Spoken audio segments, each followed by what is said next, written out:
for VentureBeat, and we're here today with Stefan Weitz from Bing. He's here to talk about how Bing became the #2 search engine, and how long has it been?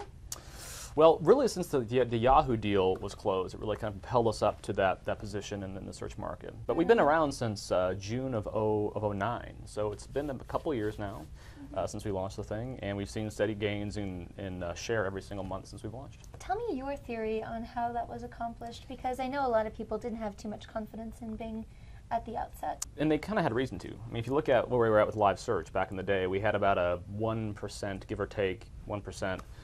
Unaided awareness, right? So basically meaning if you asked 100 folks in the street, between 0 and 1 person would say, I know what live search is.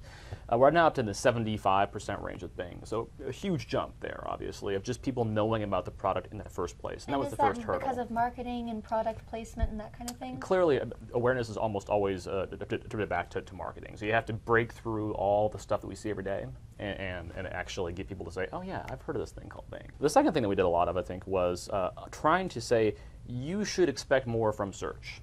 You know, there is this untapped, this unfulfilled need that people have to search better. They won't always say that. In fact, most folks will actually say they're pretty happy with search. You say, well, but what you're really trying to do in many cases is make a decision. So, are you not allowed to say the word Google? Oh, I can say it all the time. Okay. I say it all day long. Let's call a spade then. Let's do it. Okay, so you're saying that people were satisfied with Google, but you're trying to tell them they shouldn't be. Well, right. I mean, they were satisfied, or Yahoo, or AOL, whatever. Really, they were kind of saying search is a commodity to them. In fact, if you asked them how consciously do they think about their choice of search engine when they're doing a search, they would rate it between, what was it, deciding whether to brush your teeth at night and tapping your leg when you're bored in a meeting. It was literally subconscious. So it wasn't even so much like, I love it. It was more like, yeah, that's what I just search. That's what I do.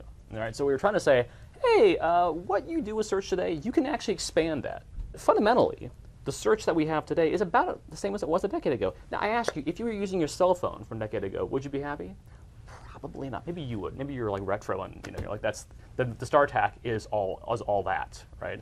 The Nokia 7290 is that good because it was a nice phone. But probably you wouldn't actually say this is awesome. And so we're trying to say now, it's time for people to actually embrace the sci-fi, almost fantasy that I always had as a kid, and enable you to interact more naturally with devices, or more naturally with the engine, and have the engine actually understand what it can broker, the resources it can marshal, into an interface that actually helps you do stuff, not just point you at a page.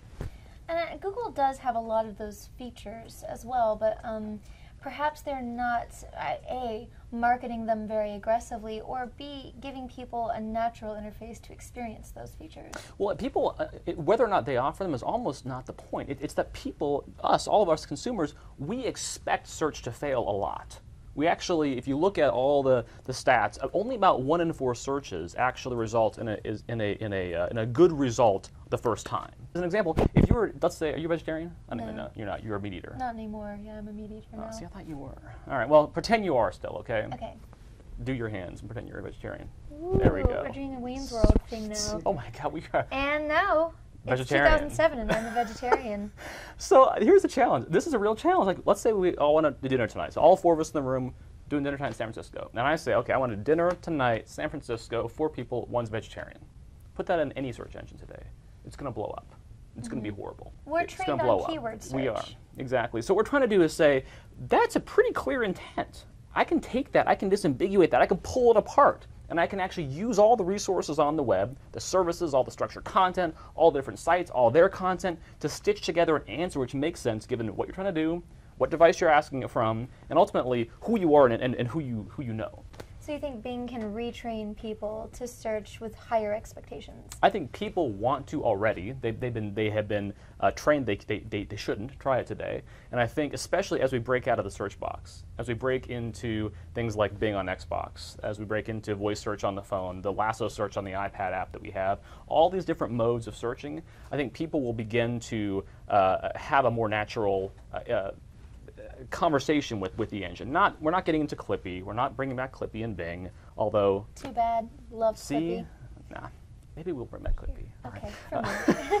We'll make a note of that. So I think on Xbox, you're not going to be... You're going to want to search more naturally. So I think we can, as people actually do more searches from more places and stop thinking about it only as a box into which you type a few words and hit go, I think we'll see behavioral changes as well.